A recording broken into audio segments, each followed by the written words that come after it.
seems to be Bihar. All indications from Patna are that Nitish Babu is laying the ground to dump the India alliance and return back to the NDA and to the BJP. Now, for a man who has earned the ignominious moniker Paltu Chacha, this may be nothing new. In fact, frankly, he's done this so many times that we have lost count. But it will ask serious questions of both the India alliance and also of the BJP. For the India alliance, has it crumbled even before it began? Are one after another allies deserting this alliance and this idea even before we get into election season full throttle? And for the BJP, why would they entertain a gentleman who dumped them after piggybacking on the BJP to win in 2020, who also dumped them once in 2013 and 14 and then joined hands with Lalu Prasad Yadav and the Congress in 2015? Or is everything forgotten in the Behti Ganga that is Bihar politics? But first, the story of what has been an action-packed day, both in Patna and in Delhi.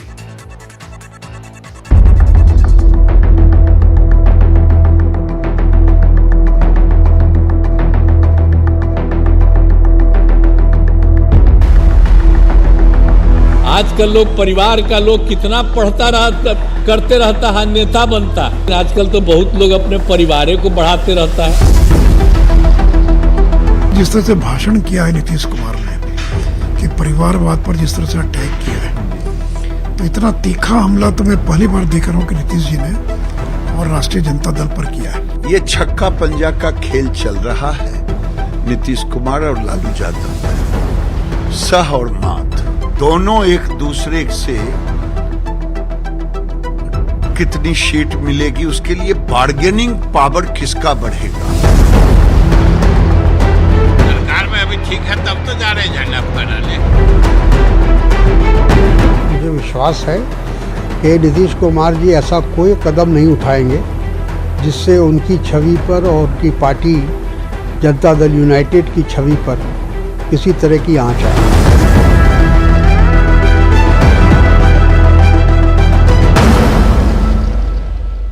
All right, so is the ground being laid for yet another U-turn, yet another somersault by a man who, like I said at the top of the show, has earned the infamous moniker of Paltu Chacha? Is Nitish Kumar now setting the stage for a ghar wapsi back to the NDA and to the BJP fold? Here in our studios, Shehzad Poonawala is national spokesperson of the BJP. Meeta Chakrabarti, spokesperson of the Congress, will be joining us. Rajiv Ranjan is spokesperson of the JDU. Professor Manojit Mandal, political analyst and TMC sympathizer, also joining us. Rajiv Ranjan जी, मैं आपसे शुरू करूंगा। हो क्या रहा है पटना में? काफी सारे चर्चाएं हो रहे हैं। आपके एमएलएस की मीटिंग अभी अभी खत्म हुआ शाम में। दिल्ली में भी काफी सारी मीटिंग्स हो रहे हैं। क्या तैयारी हो रही है कि वापस बीजेपी और एनडीए के साथ गठबंधन में वापस आ जाएं? देखिए, सबसे पहले तो मैं आपके कई डेरोगेटरी रिमार्क्स के लिए मैं आपको कुछ सलाह देना चाहूंगा। आप राजनेताओं की जुबान में क्यों बात कर रहे हैं? आपके पास ये साहस है कि देश में जो भी राजनीतिक दल हैं उन्होंने अलायंसेस बनाए, अलायंसेस तोड़े, कई दलों के साथ रिश्ता बनाया, कई के साथ तोड़ा।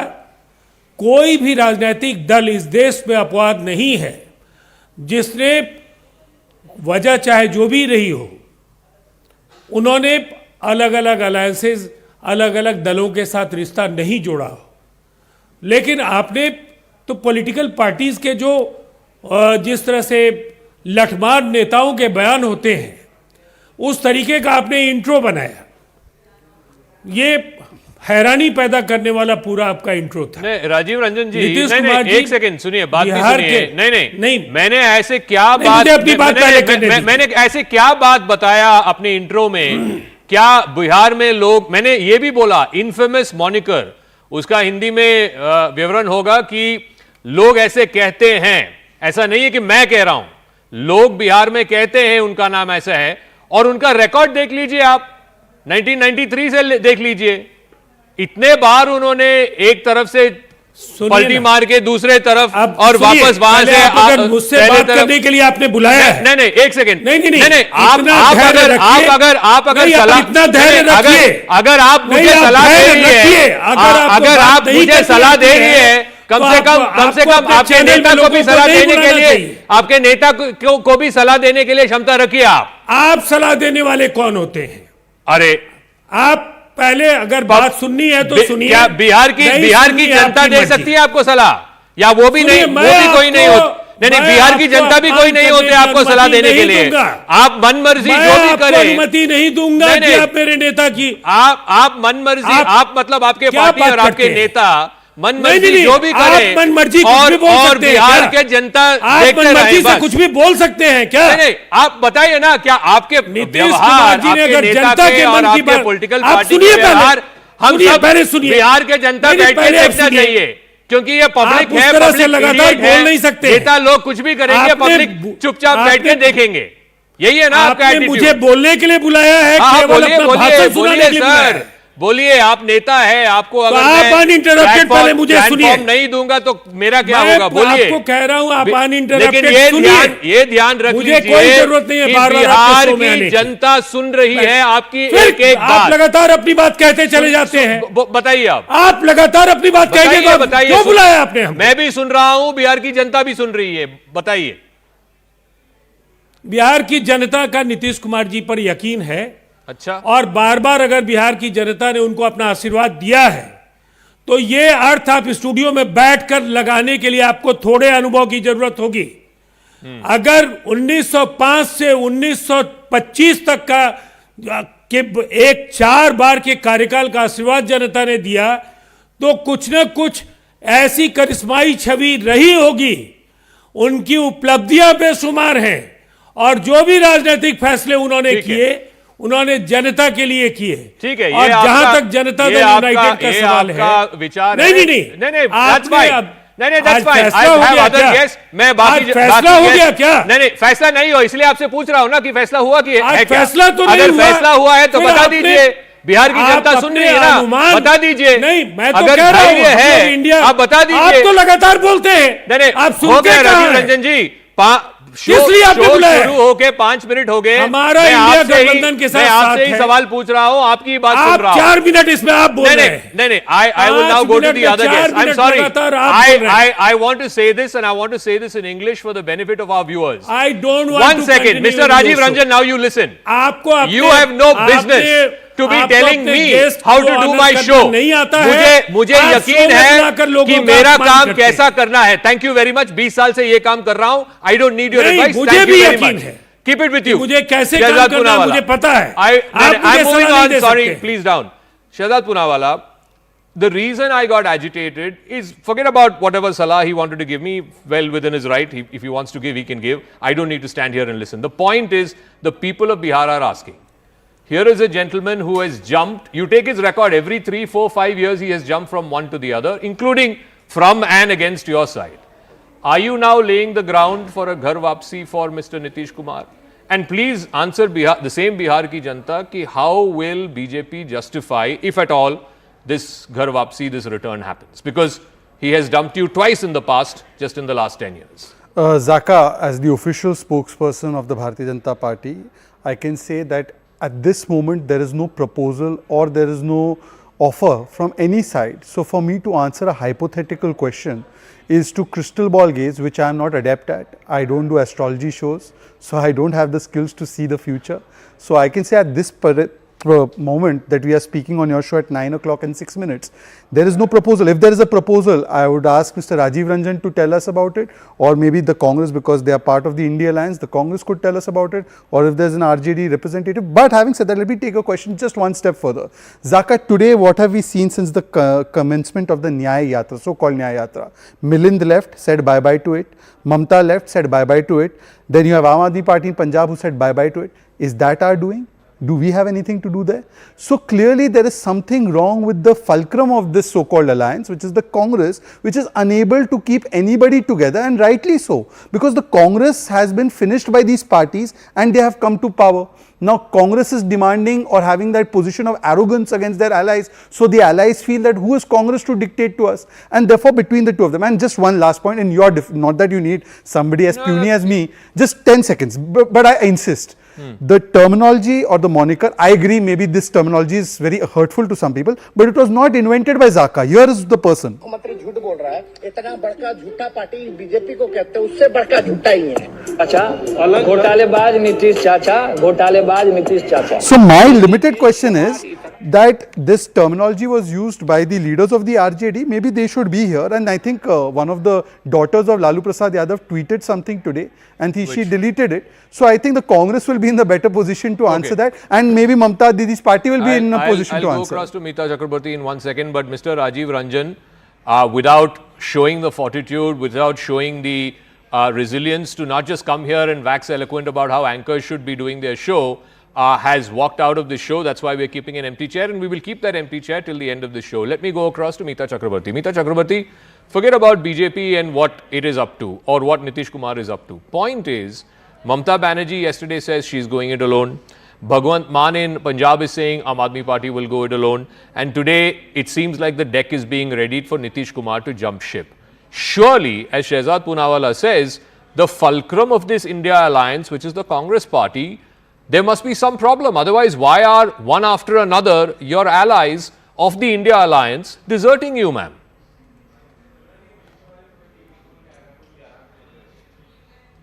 You're on mute, Meeta Chakraborty. You have to please unmute yourself, please. Okay, good evening to all your viewers and good evening to all the fellow co-panelists as well. I'm on the road, so sorry for the inconvenience because I've been part of the Yatra. So just going back to the base tonight. As you know that the Yatra has entered West Bengal this morning from Assam.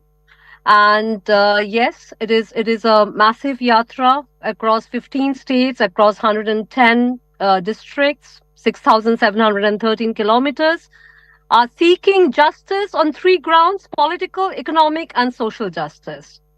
Now, as we talk about this Yatra, as the Yatra is going on in one side, we are also talking about the India Alliance and the alliance formation. And what we are seeing, yes, in different states, we are seeing that there are places where the pre-poll alliance is already in place. And there are places where we are actually in the process of negotiation and discussion. And I'm sure that very soon we will come to a conclusion. Bear in mind that right from the beginning, our AICC president, Mr. Khargeji, had made it very clear that we will take a state-by-state approach, meaning that there will be states, in most of the states, we will have a pre-poll arrangement, but there could be states, and I think he had given examples like the state of Kerala, and there could be other states where we may not have a pre-poll arrangement, but a post-poll arrangement. Ma'am, so it depends on the political reality of that particular state. You were supposed to have a pre-poll arrangement both in Bengal as well as in Delhi and in Punjab. But in 3 of those states, it's apparent now, at least from the leaders of those parties in those respective states, that there is no pre-poll arrangement. Nothing has been concluded so far. Okay. We will get to know the conclusion over the next few days, okay, is what I'm going to say. So let me... But right from the beginning, we knew that there would be states where there can be post-poll arrangement and not pre-poll arrangement. Let me ask what the TMC... Let me ask what is the TMC's point of view, because from whatever I heard in what Mamata Banerjee said yesterday and followed up by what she said today, it's very clear, at least in her mind, there is going to be no alliance with the Congress in Bengal. Ditto Bhagwant Mann yesterday in Punjab saying AAP will contest all 13 seats. So I don't know where the hope is for the Congress party for, nothing is concluded, or that there is still hope for some kind of alliance. Manojit Mandal, the point is not that. The bigger picture is this, that here was an alliance, India, 26 parties going to challenge Narendra Modi. And you look at the contrast just in this 1 week alone. Narendra Modi has just inaugurated the Ram Mandir. And in that very same week, India alliance is falling apart one after another, like 9 pins. No, Jaka, I think one thing you have to keep in mind is that no political party in this particular alliance. It was not question of war. It is still an alliance. But there can be some local fight, as you can well understand, and even the Congress spokesperson has acknowledged the fact that they are fighting with the left in Kerala, but they have got some kind of understanding, both tacit and overt understanding in Tripura and Bengal.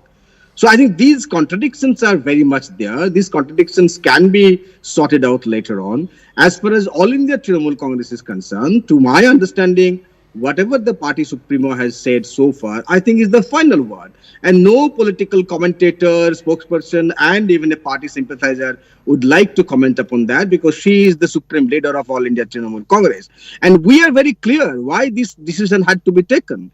And the history is quite clear for you that, certain arrangements should have been happening by 31st of December. It did not happen. On top of this, many Congress leaders are coming out in the open abusing Mamata. Adhir Ranjan Chaudhary, the top Congress leader of the West Bengal, day in and day out, is abusing Mamata. I want to press on that point. So, the Congress is saying, they need to be reined in. The Congress is saying, on the one hand, Mr. Rahul Gandhi. One second. I want to ask you exactly that. Giving accolades. Are you giving, absolutely uncharitable? Sir, 1 second. Are you giving more credence to Adhir Ranjan Chaudhary than Rahul Gandhi and the central leadership of the Congress, because they seem to be still hoping that Mamata Banerjee will ally with them? But in the same breath, Adhir Ranjan Chaudhary is working in favor of BJP. He has been doing it for the last 5-6 years. Okay. And look at his own district. His district is now completely has gone to BJP. As I understand, he's everyone knows it. The deputy leader of the Congress party in the Lok Sabha. He's an agent of the BJP, says Professor Mandal. Absolutely. Yeah, leader of the Congress party in the Lok Sabha. Yeah. Adhir Ranjan Chaudhary is a 5-time MP from Baharampur. He's been unbeaten from his constituency for the past 25 years. And make no mistake, come the next election, he's going to win, and win on Congress's ticket. Alliance or no alliance. But ma'am, Now, why then is he fact of the speaking matter completely is- different from what your leadership is speaking, what Mr. Kharge is speaking, what Rahul You Gandhi have is to speaking? understand the political reality of the state. In West Bengal, Congress has been fighting all these years, in the past recent years, after the 2011 election. Okay. We have been fighting in opposition to TMC state government. Okay. So even in the 2021 election, there was an alliance between Congress and the left front. You So now that we are expect trying to Adhir form a Ranjan new Chaudhary will relationship, abuse everybody Mamata needs to Banerjee every day, Rahul Gandhi will sing her praises, and net you expect Mamata Banerjee to stay with No. you. But anyway, let me No, ask Shehzad Poonawala one Yeah. second. Coalitions make for strange bedfellows. You've also had your share of strange bedfellows from PDP, Akali Dal, some would say. Now the Congress and the TMC's argument is fine. We are not able to come to an arrangement. We may come to an arrangement post the election. Post-poll arrangements have happened in the history of Indian politics. Zaka, you're absolutely right. Alliances are difficult to navigate. There's no denying that. But let me give you the real scenario. What is the difference between this alliance and an alliance like the NDA? The difference here is that the Congress has been finished by these parties with whom they want to ally. And the Congress party today is no longer in the commanding position, say like a UPA was, Sonia Gandhi was, or like Vajpayee ji was in NDA 1, or like during the JP movement, you had JP and then you had stalwart leaders leading that movement with a common agenda. And therefore today the Congress lacks two things. One, it lacks that gravitas of a leader who can take everybody along. And two, it lacks the fact that it is now fighting for its existence against the same. Let me give you an example. Aam Aadmi Party finished the Congress in Punjab and came to power. Can it ally with the Congress? Now let me give you some additional important information. It's okay. We may also have seat sharing differences in our allies with Maharashtra or somebody.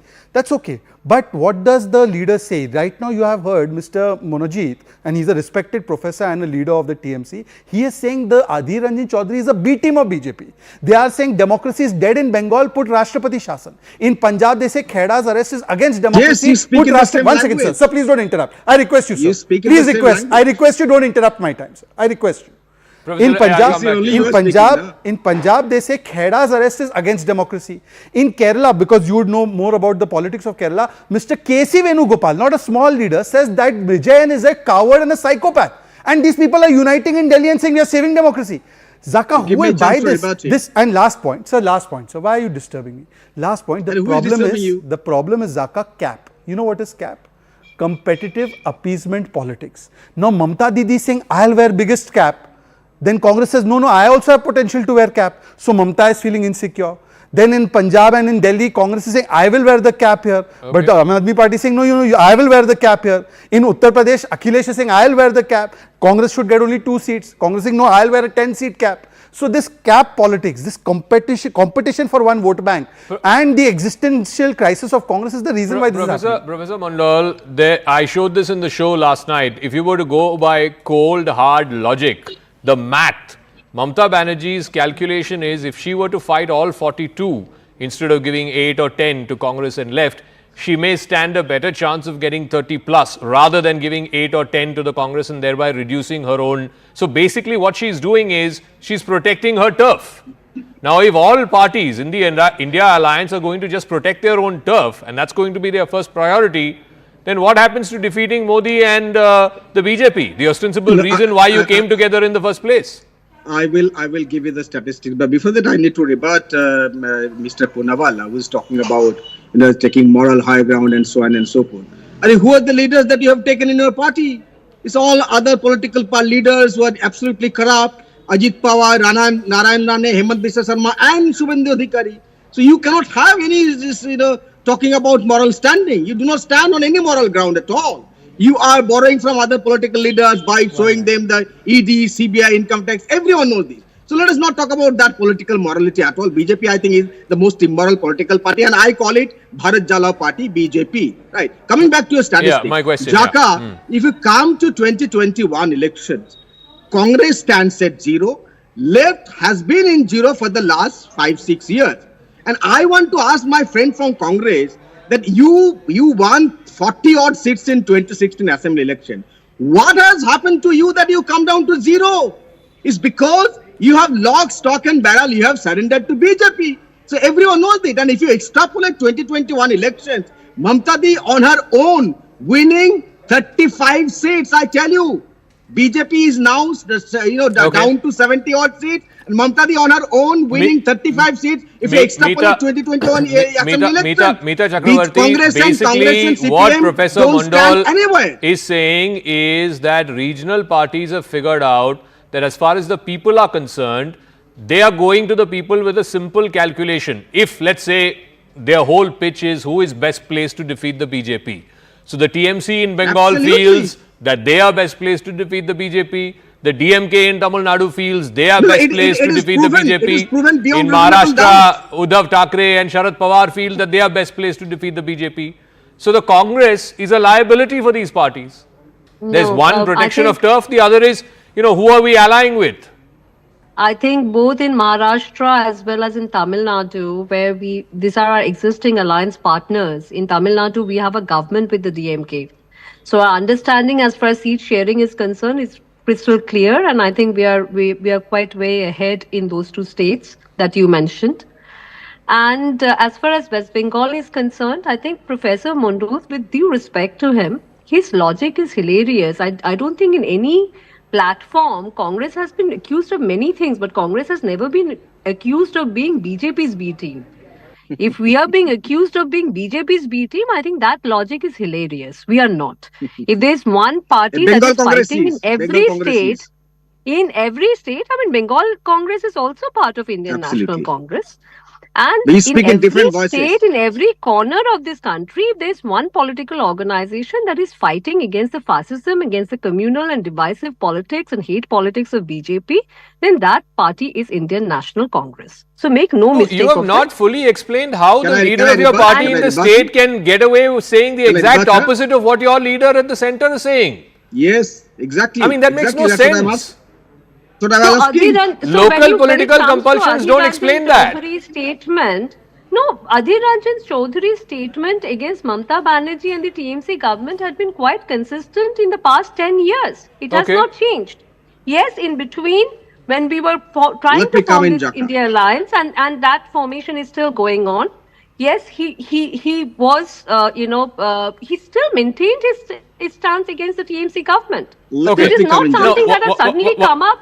One second, Professor, one second. Shehzad, it comes back to, I come back to where I started, Nitish Kumar, right? the moment he realized the BJP was getting bigger than him in Bihar, he had fewer seats than the BJP, much fewer seats than the BJP after the 2020 election. He realized that that was an existential threat, therefore he jumped ship. Today he's realized that, at least in the national mahal, particularly after the winter elections in Madhya Pradesh, Rajasthan, Chhattisgarh, the mahal seems to be in favor of the BJP. So for his own political survival, maybe he's setting the ground to come back to the BJP and the NDA.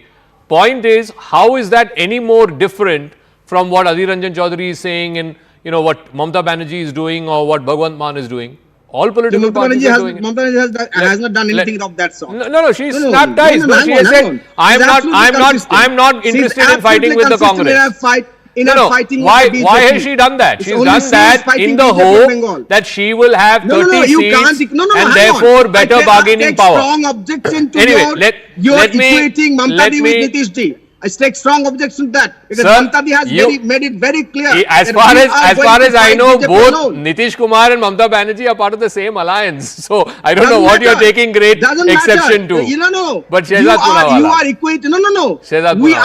TMC is not making any groundswell for. Sir, I don't know what the internal dynamics are. I've not referred to any of the internal dynamics. I'm not even bringing speculation that Nitish Kumar was upset that Mamata Banerjee did not allow him to become the India convener. I'm not getting into any of that. Professor Mandal, let's leave that aside.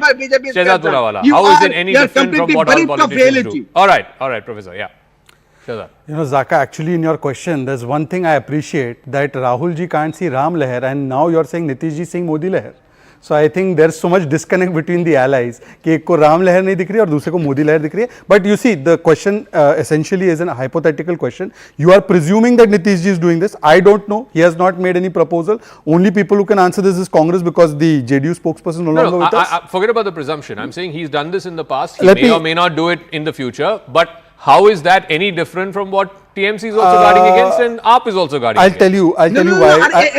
One second, Professor Saab, the question is not to you. I'm not asking you the question. Why are you jumping? Gunning for any my question is not directed at you. आप बैठ जाइए, please, as they say in Parliament. बैठ जाइए, please. Yeah, Shehzad. अरे बैठा ही हूँ ना.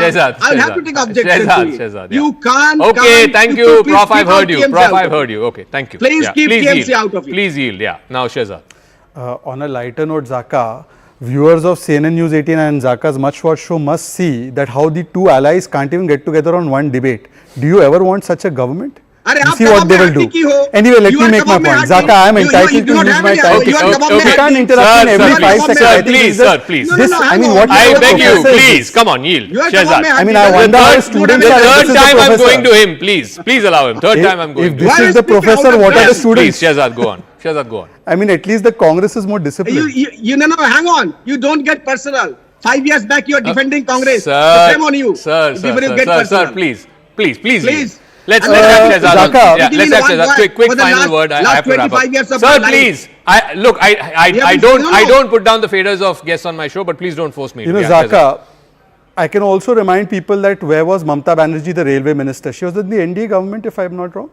Thank you very much. So I think that Mr. Monojit Mandal, who's a fly-by-night operator, should keep his facts together. Anyways, the fact of the matter is that today the Congress party is trying to still have the position of a zamindar of the 1950s and 60s, but has no capacity on the ground. That is the difference. It is trying to punch much above its weight, and therefore this alliance, Zaka, if you see at the nubs of it, it's not about Modi hatao. It's actually Congress ghatao and Congress hatao. Bengal say Congress hatao, UP say Congress hatao, Kerala say Congress hatao. So they want Congress, which contested 400 seats in last election, to contest 200 seats, and the Congress is unable to wake up and smell the coffee. Okay, I have got to completely wrap up. It's a truncated debate because we're getting a piece of breaking news as well. Thank you, Shehzad Punawala, Mita Chakraborty and Professor Mondal. This is a big update in the Gyanvapi case. Now the Hindu side has got a certified copy of the archaeological survey report. Vishnu Jain, who's the lawyer for the Hindu side, he's holding a press conference even as we speak. He is reading out excerpts of that report. He is saying that in the report, the ASI says it can be said that large Hindu temple was there before the construction of the existing structure. Vishnu Jain is claiming in this PC that the ASI report can be said that there was a large Hindu temple, structures of which was seen taken from that to the existing structure, which is the mosque. He has cited the ASI report, and he is claiming that the central structure of the pre-existing structure is being used as the hall of the current mosque. Now, like I said, I'm adding the caveat here that these are Vishnu Jain's claims. CNN News 18 has not seen this ASI report. This ASI report, as per the court, has only been made available to the lawyers of the respective parties. At some point, when one of our reporters gets access to that report, then we can say what is said in the report. As of now, these are claims being made by the Hindu side lawyer in a press conference that he's holding right now. So let me go across to... All right, let's play out the soundbite, and then I'll go across to our legal correspondent, Ananya. The presence of rectangular gravel-filled passage akin to a side opening, doors towards the south, is observed at a depth of 46 m at the basement level in south corridor. A similar opening at the shallower level down to 3 m is observed in the north corridor, north of the north hall and west of the cellar. Rows of 3 to -4 m wide cellars are observed adjacent to the corridor area, and 2 m wide well is concealed in cellar S1. मतलब ऐसा ये कह रहा है कि central chamber और main entrance of the previous existing structure में एक एग्जिस्टिंग स्ट्रक्चर है, वेस्टर्न चेंबर और वेस्टर्न वॉल में है, reuse of pillars and pilasters of pre existing structure in existing structure. Let me go across to Ananya Bhatnagar, our legal correspondent. Like I said, the caveat again front and center. These are claims being made by the Hindu side, by the lawyer Vishnu Shankar Jain. He, of course, has access to the ASI report. CNN News 18 does not. So, Ananya Bhatnagar, what else has Vishnu Jain said as per this ASI report? Well, definitely, Zaka, after the ASI report was accessed by Vishnu Shankar Jain, he claims to be reading that report in Varanasi while he's holding a press conference there. And very, very categorically, he's reading out the findings of that report, as he says. And very, very clearly, he says that there existed a temple is what the ASI has found. In fact, not only the central dome, but the pillars were actually reused to build that particular mosque. The pillars had inscriptions, and in fact, almost 34 inscriptions were found in that 92-day survey that was carried out by the Archaeological Survey of India. Very, very clearly and categorically, Vishnu Shankar Jain reading those conclusions of that particular report. However, we still do not have a copy of this, so I don't, akin to it what he's trying to say. But as he claims that he's reading down that particular report, very, very clearly he says that the ASI has found out in its 92-day survey that there existed a temple before the mosque was actually built. Not only that, he goes on to detail down as to what was found in that 92-day survey by the Archaeological Survey of India, which was tasked to carry out this humongous exercise, except for the Wazu Khana area. I remind my viewers very, very clearly and categorically that, it was not the Wazu Khana area that was covered. And apart from that, all the areas were covered, and the pillars have revealed that, they were existing pillars of a Hindu temple. That the central dome to the northwest very, very clearly claimed that it was a temple that was existing there. And not only that, there are various other material that the ASI has found that very, very clearly and categorically show that there existed a Hindu temple before that particular mosque was built. Though we have yet to receive the copy of that report, so we'll have to wait and watch for the final report to come in. Remember that the report goes into... Ananya, I'm completely out of time. We will come back to you as and when we can get access to that report. As of now, like I said, the Hindu side lawyer is claiming that the ASI report says there was an underlying Hindu temple over which the mosque was built. Coming up after a short break, a special interview here on Brass Tacks, an exclusive conversation with the Chief of Naval Staff, Admiral R. Hari Kumar. I spoke to him about the Houthi trouble in the Gulf of Aden and in the Red Sea. I also spoke to him about the recent controversy involving the Maldives. So no holds barred interview, one of the very first that he's given. That's coming up right on the other side of this quick break.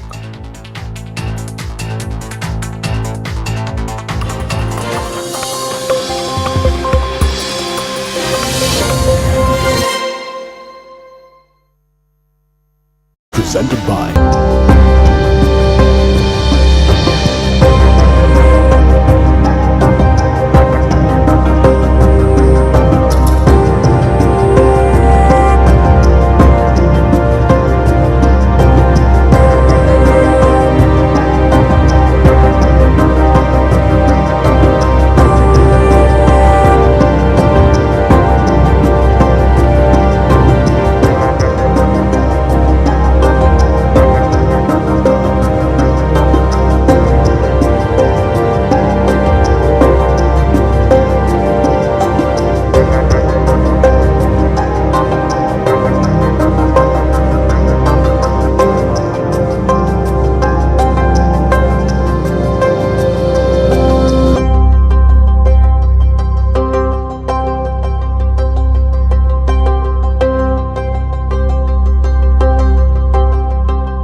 ahead of the 75th Republic Day, we have a lot to talk about as far as India's armed forces are concerned, whether it is indigenization, whether it is, of course, the recently very busy period as far as the Indian Navy is concerned with operations in the Red Sea, in the Gulf of Aden, and of course, we will also be talking about Indo-French cooperation because the chief of guest for this year's Republic Day is the French President. Joining us now for this very special interview is a very special guest, the Chief of Naval Staff, Admiral R. Hari Kumar. Thank you very much for agreeing to do this interview on Republic Day Eve for us. Chief, let me start off by asking you, it is the 75th Republic Day. Obviously for the Navy, it is a big occasion. What is special as far as the naval contingent is concerned this time around? This time our naval contingent is consisting of Agniveers, purely Agniveers, 50% women, 50% men. So introduction of the Agniveer scheme we have found it very good for the Navy. The type of personnel we are getting is of very high quality, and this is in keeping with the changing times. And this is the first time we had introduced women in the ranks. So that's been a great step that we have taken. And we find that the enthusiasm, commitment, and competence of the women Agniveers is at par, if not better. The first time we have taken, we got about 272 of them. Now this is the third batch which we have inducted, where the numbers have gone up to almost 454 or so. So it's a substantial increase, and as of today, we have close to 1,100 women in the ranks. Wow! So which is a substantial number, which has happened in just 1 year. This in line with the Nari Shakti policy of the Government of India. I do want to talk to you about the Nari Shakti policy because I believe one of the contingents, part of the Navy as part of the Tri-Services contingent, is going to be entirely women. That's right. So yeah. Where did that come from, and what is the emphasis as far as Nari Shakti is concerned? You said Agniveers are going to make up an entire contingent this time around as far as the Navy contingent is concerned. Even in that, I believe half of them are women. So, as I said, the purely Navy contingent is also Agniveers, 50% men and 50% women Agniveers. In the Tri-Service contingent as well, it's a contingent from all the three services with women contingent. So in that we have 48 women Agniveers participating. So it just shows that how all the three services have evolved towards being more inclusive and being gender neutral in many ways. I believe recently, and you mentioned this in your first answer as well, recently a woman officer was promoted as the commanding officer of a warship. Right. She's been appointed and she'll take over in a month's time or so. So this whole idea, and we hear this in all services, all three services, that there are certain roles that women can't perform, and you're saying all roles, all ranks. How does that fit in? Yeah, at least in the Navy we found that they can fit into every single role. In fact, people had doubts whether they can do the job of marine commandos and or whether they can operate in submarines. But I'm convinced these are arms which are where you need volunteers. Firstly, you got to have the aptitude. Secondly, you need to volunteer for it. So if someone is willing to volunteer and somebody is fit enough to either be a marine commander or a submariner, then why not? Why not? I do want to talk about something that you had mentioned some months ago about Atmanirbharta Navy by 2047. Where is the progress of that project? What are still the impediments that are there by way of full indigenization of the naval weapon systems? So we are completely aligned with the Atmanirbhar program of the Government of India. Navy historically has been working towards being a Atmanirbhar force because there's a saying that navies cannot be bought; they have to be built.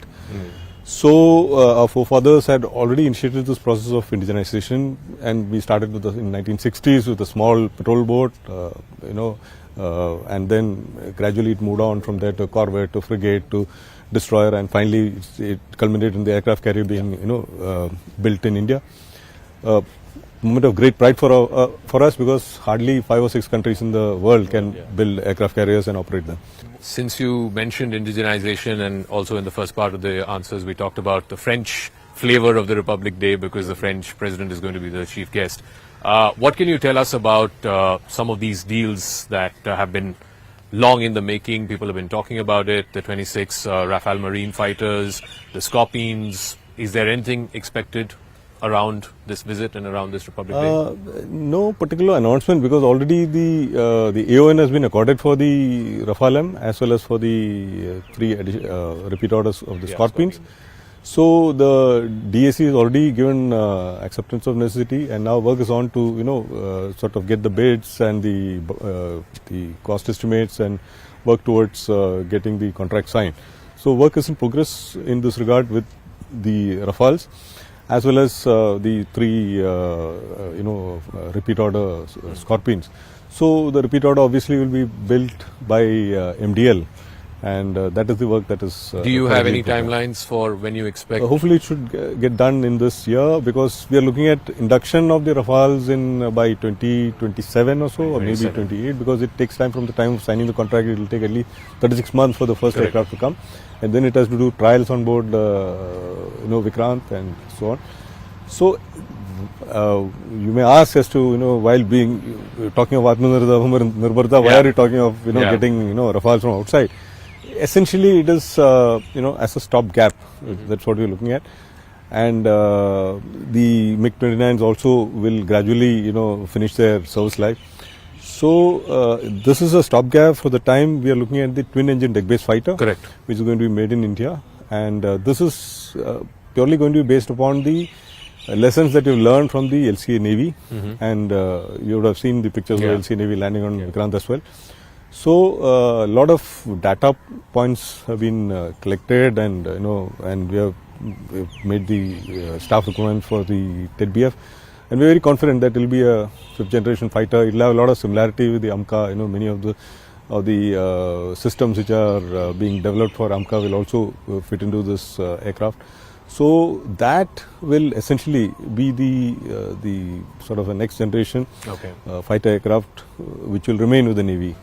Okay, so the first part of the program, we talked about the Republic Day, we talked about the indigenization programs, what is special as far as the naval contingent is concerned for this Republic Day. Now we'll get to some of the more meatier stuff in the second part of this interview with the Chief of Naval Staff, Admiral R. Hari Kumar. Let's talk about some of the stuff that's happened recently. The Indian Navy has been in the news in the Gulf of Aden, in the Red Sea. You've seen these anti-piracy operations. You've seen these attacks by the Houthis, some of the ships, merchant vessels that were threatened. What are you doing? What is the Indian Navy doing to protect Indian ships or even commercial ships that are carrying Indian flags or Indian crew to try and protect the sea lanes? See, firstly, I want to tell you that, is the Indian Navy's charter to protect, preserve, promote and pursue Bharat's national interests anywhere in the maritime domain. So therefore we are very clear about what is our task and what we are expected to do. We have been participating in anti-piracy operations from 2008 onwards. We have deployed 24/7. So we have been deploying a ship continuously. So as of today, I would say about 106 ships have been there in rotation over the last so many years. To provide security and escort the merchant vessels and so on. Since 2016 or so, we have been involved in Op Sankalp, which was to assess the ships which are transiting in the Persian Gulf, because there were threats of attack and so on. So we have been deploying a ship there continuously. So now with this current situation where the post the Israel-Hamas conflict, the attacks on essentially Israeli-owned vessels has gone up substantially. If you look at the last 1 year, I would say there have been attacks. I would say maybe one attack in about 2 months or so. But since about in the 45-50 days since end of November, we've seen exponential increase in the number of attacks. So we have counted more than 40 to 43 attacks, drone attacks. And these are clearly evident in two distinct locations. One is the Red Sea, where we have seen about 15 reported attacks and many more near misses and some which have not been reported at all and so on. Okay. And the rest of the attacks have happened in the North Arabian Sea to the Central Arabian Sea. So, at the same time, this anti-piracy operations are ongoing since 2008. I would say it had really tapered off. In the sense, while we were present there, hardly any piracy attacks used to happen. Now, suddenly in 2023, last year, towards the end of last year, we found that maybe taking advantage of this, the disturbance happening, because of the Houthi attacks, the piracy also suddenly got, resumed. I do want to talk about the Houthi problem, though, because that is in a way linked to the conflict, the Israel-Hamas conflict as well. And that has added a new dimension to those shipping lanes because they are narrow, they are critical. I believe almost 60% of the world's maritime commercial traffic passes through those very narrow sea lanes. What is your understanding as to how how long that threat will persist and how it can be neutralized? And I come back to that point about how is it just Israeli ships or is it even ships that are of third-party countries like India or Indian crew that are under the target of the Houthis? I would like to say that as of so far, the ships which have been attacked have largely been, Israeli linked or Israeli owned or some linkage with Israel or some Israeli company. No Indian flagged vessel has been attacked by the Houthis. Of course, some of these vessels which have been attacked did have Indian crew on board, which is the case normally with any vessel. You will find a certain number of Indian crew on board. So far, actually, no Indian vessel has been targeted by the Houthis. But it is interesting that, the dimensions of the conflict, if you look at it, firstly, I would say there is a systematic alignment of the asymmetric forces against nation states. That's one thing which is coming out in this. Like something is happening and, asymmetric forces are now aligning against the nation states, against whoever the coalition, the US-led coalition and so on. Second, I would say is that they are trying to now influence operations on land by carrying out activities at sea. Third, of course, that trying to raise the cost of trade. To interdict the trade, so that international community will be forced to probably mediate, etc. Then the ingenious use of technology, drone technology. Use of mass deception, mass communication to the cognitive affect the cognitive ideas of people and inject thoughts which are suitable for these people. And last but not the least, I would say that the asymmetry between the cost of attack and the cost of counter-attack is something that is amazing now. When you see a cheap drone, you want to counter it, you fire a surface-to-air missile on it, which is cost probably 10 times the cost of that, or even more than that. So this is very interesting dynamics there, and I don't see it subsiding very quickly. I would say it is fragile in many ways, and we need to be very careful and we need to watch. But I think if we are very clear as the Indian Navy that we need to ensure that the Indian Ocean region is safe and secure and stable, and we are not going to permit any disturbance. So that is why we are now deployed in adequate numbers. We have 2 operations ongoing. One is the anti-piracy operations, where about 3 ships are deployed, and we have another 6 to 8 units focused on this anti-drone operations. So we have had about 4 attacks in that in this area as well.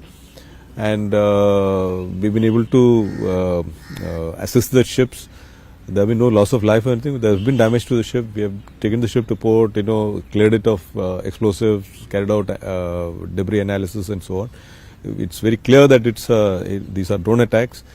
Where it has come from, as to what is the origin or which country, etc., is still under examination. You have mentioned this in the past as well, and this is a problem, I guess, that has been faced in the other services as well, that the future seems to be drone warfare. You just mentioned about how even in the latest instance with the Houthis, most of the attacks were drones. So how is the Navy preparing for that? And 2, if you can give us an update on the MQ-9s. You mentioned the MQ-9s were used in one of these operations. There was an announcement made when the Prime Minister went to the US for the state visit. What is the progress on that? Yeah. So, firstly, we have been using drones for quite some time now. We've been using the RPAs for at least 20 years, the searchers first and then the herons and so on. And we are aware that the drones bring a lot of advantage. Where firstly, if it's a dull, repetitive, or dangerous task, then we can use drones to undertake these things. And we have also recently inducted a male RPA, the Starliner or Drishti 10. Which has been made in India with 60% indigenous content, along with Elbit, who are the OEMs for that. And the future, I would say, the MQ-9B is being processed.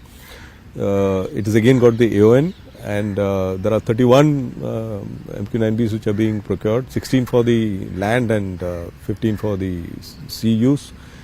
So it's a joint case which is being led by the Navy now. I do want to talk about the Indian Ocean region, because recently you've seen the statements from the government of the Maldives. There are about 80 odd Indian military personnel who are there. Are there any naval personnel? Have you got any sort of indications, communication, either from the government of India or from the Maldivian government to the naval personnel who are stationed there about leaving the Maldives? There are, we have had long-term relationship with the Maldives military, especially the Maldives Coast Guard. We've been training them, we've been supporting them in capability development, capacity building, infrastructure projects, as well as a large number of them come for training in thing. We do exercise like exercise Ekta and all. It's been going on for quite some time. Now, so there is extensive cooperation, with them, and even as we speak, there are many of them doing courses in India in our own establishments. So that's an ongoing process. Now, with the change stance, between the governments, if they, want us to de-induct, etc., it's a policy of the government. If whatever our government says, we'll do that. You're right. We have about 80 odd personnel there, not purely from the Navy, but from the Coast Guard as well. And some from HAL, and who are providing support to the two Dornier aircraft, the ALH, and the ships or boats which we have assisted them with. So it's ongoing. So we await instructions, whatever is the decision. So of the far, government. there's been no communication or intimation from the government on removal of no, we're not so far. Keeping in that, and I guess some of this is because of the growing influence of China in the Indian Ocean region. What do you make of that, and what is the Indian Navy doing to try and not curtail, but restrict the growing influence of China? We saw some of that in Sri Lanka some years ago. That has now naturally changed. Now I guess we're seeing more of that in Maldives, including this research vessel, I believe, which is on its way to Malé. How concerned is the Indian Navy about the nature of this research vessel and its proximity to Indian territorial waters? Well, China has been in the Indian Ocean region since 2008. Every year they have nearly, a constant presence of about anything between 6 to 8 ships in the Indian Ocean region. They also have, a couple or more research vessels operating here. They have a large fleet of fishing vessels which operate here. So I would say, the oceans are free, open and inclusive, and every nation is free to pursue its legitimate, interests. So long as it does not infringe on, others' national interests. And China has been looking for, energy, for markets, for resources, for, precious metals or metals and rare earths and so on. So it's they have been engaging with countries in the littorals for all these things. So the research vessels essentially have been operating in the international waters, which they are free to actually do so. Yeah. And they have also been invited by some of the nations like Sri Lanka or Bangladesh to do survey for them in their waters. So either they have a joint survey carried out, or it is it's as per the invitation of the host government. But our concern has been that it should not affect our EEZ or our interests, and this we keep a close watch on, and we try to see what is we keep them under surveillance to see what they're up to and what they're doing, and and we factor it in our planning process in development of capability. Because I believe recently there was also a hydrographic project with the Maldives, which again was called off. So is there a concern that the Maldives is probably allowing or using China to enter those spaces which traditionally they have asked India to operate on when it comes to cooperation on? We have been cooperating with most of the Indian Ocean region countries, whether it is Kenya, Tanzania, Mauritius, Seychelles, Maldives, Myanmar, so with all these countries we've been, assisting them in hydrographic survey. Why hydrographic survey is very important? Because it is like, ensuring that you can do safe navigation in these waters. Because the corals grow, rocks, there may be rocks, there may be wrecks, etc. So regular surveys required, and many of the surveys in these in the Indian Ocean region have been carried out by the British, and many of the surveys are more than 50 years, 60 years old. There was a MOU with the Maldives government, which was there till I think end of middle of this year. So perhaps they don't want to renew it. We'll discuss with them to see what is the way ahead. All right. As I come to the concluding part of this this interview, I believe very soon there will be next month multilateral naval exercises involving a whole host of countries. Is India and the Indian Navy also now sort of projecting power far away from its shores in a way, because this is the game that major powers seem to be playing, whether it is in the East and South China Seas, in the Indian Ocean region? Tell us a little bit more. I believe it's called Milan. Milan. So tell us a little bit more. See, what is the idea behind this? The Milan is the largest exercise that we have been hosting. It's a biennial exercise. Last was done in 2022 February. We hold it off at Visakhapatnam. It has got a harbour phase and a sea phase, and the theme this time is cohesion, collaboration, camaraderie. And where does it emanate from? It emanates from our doctrine of Sagar, security and growth for all in the region, which is articulated by the Honourable Prime Minister. And therefore, based upon this, we invite them, as I would say the largest resident naval power in the Indian Ocean region. The numbers have been growing steadily.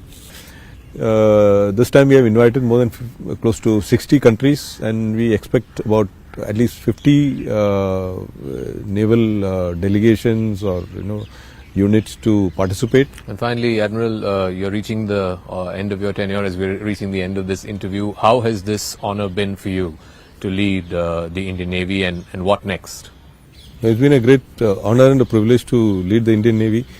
I feel satisfied that I could bring in a lot of changes, transformational changes in line with the national ethos. So we have been trying to do a job at sea, and at the same time, remained aligned with the initiatives of the Government of India. So that while Rashtra Suraksha is a job, we are also contributing to nation building in that same effort. So it has been very satisfying, many transformational changes we could bring in, especially taking out this Gulami Mansikta se Mukti, which has been reiterated time and again by national leadership. All right, Chief of Naval Staff Admiral Hari Kumar, thank you very much for this extensive interview here on CNN News 18, and once again, Happy Republic Day to you. Thank you, Zaka. Happy Republic Day. Thank you.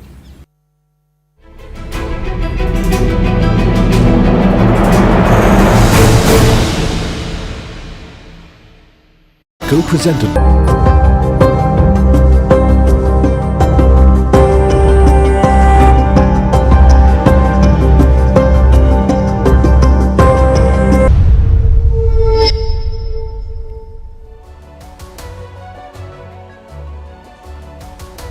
Hello, Namaskar. This is First Post and you're watching Vantage with me, Palki Sharma.